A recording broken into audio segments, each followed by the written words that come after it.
to build a data center on their 1,200 acres of generational farmland. They denied that offer, saying they plan to stay. Claude, I keep seeing this one. A farmer in Indiana, whose family has worked the same ground since 1849, is turning down life-changing money because a tech company wants his land for an AI data center. He says they will drain his well and pave over the food. And a grandmother in Kentucky just turned down $26 million for the same reason. So are these data centers coming for our farmland? Here is the honest answer, Jim. Nationally, no. Data centers sit on a tiny sliver of America's farmland. We lose far more every day to regular development, roughly 2,000 acres a day, and that is mostly housing and sprawl, not server farms.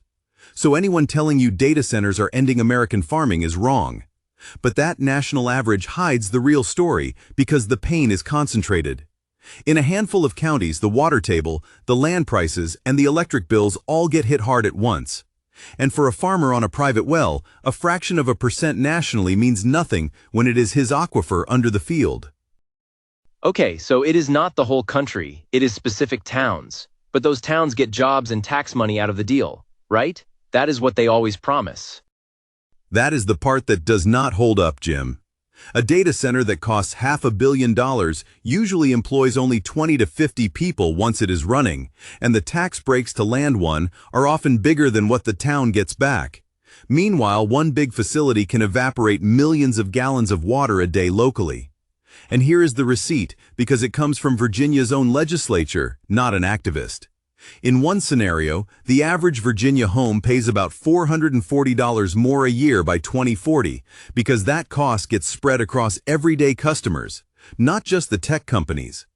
So the trade these towns are handed is real water, real soil, and a higher power bill for a couple dozen jobs. And they are often asked to sign a non-disclosure agreement before residents even know who is buying. So it is not the end of farming. It is a raw deal handed to a few communities before anybody can push back, and that power bill lands on all of us. So what do? The vote that decides these things happens in a county building on a weeknight, and the room is usually half empty. Show up at your planning and zoning board, ask if there is a non-disclosure agreement, and ask about the tax breaks, not just the jobs. My free Gen X kit has the links to track it, link in my bio. Save this and send it to somebody who farms. Is a data center coming to your county? Tell me in the comments.